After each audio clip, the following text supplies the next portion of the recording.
اهلا بكم. في البدايه انزلوا في التعليقات تحت، صلوا على النبي عليه الصلاه والسلام، وادعوا لاهلنا في غزه ان ربنا ينصرهم ويثبت اقدامهم. هتكلم معاكم النهارده عن حاجه من اقوى الحاجات اللي بتستخدم لزياده الوزن بشكل رهيب جدا وفي وقت قصير جدا. هقول لكم عليه، لكن انزلوا الاول دوسوا على زر الاعجاب واشتركوا في القناه علشان نوصل لاكبر عدد من المشتركين في وقت قريب. يلا بينا نبدا الفيديو.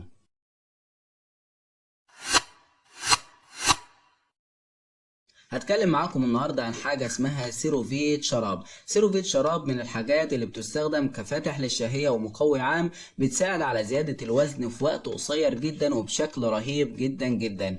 ميزه السيروفيت شراب ان هو بيزود الوزن زياده طبيعيه، يعني مش زي الانواع التانية اللي بتزود الوزن زياده وهميه وبعد ما تبطلها وزنك بيرجع تاني. لا، سيروفيت شراب من الحاجات اللي بتستخدمها بتزود معاك في الوزن، ولو بطلتها وزنك بيفضل زي ما هو ما بينزلش تاني. ميزة السيروفيت شراب ان هو امن جدا على الاطفال والكبار، يعني بيستخدم لاي حد في البيت معاك من سنة لحد 100 سنة. ميزة السيروفيت شراب ان هو بيحتوي على عناصر غذائية كتير الجسم بيحتاجها علشان زيادة الوزن، زي فيتامين ايه وفيتامين بي 1 وفيتامين بي 2 وفيتامين بي 6 وفيتامين سي وفيتامين دي 3 وفيتامين ه، وغيره تاني من العناصر التانية اللي بيحتاجها الجسم علشان زيادة الوزن. بتستخدم السيروفيت 3 مرات في اليوم، بعد الاكل او قبل الاكل مفيش اي مشاكل خالص، وزي ما قلت لحضرتك بيستخدم للاطفال والكبار مفيش اي مشاكل. سيروفيت شراب كمان مش بس مقوي عام او فاتح للشهية بس، لا، ده بيساعد على زيادة النمو وبيساعد على زيادة التركيز والفهم عند الاطفال وعند البالغين.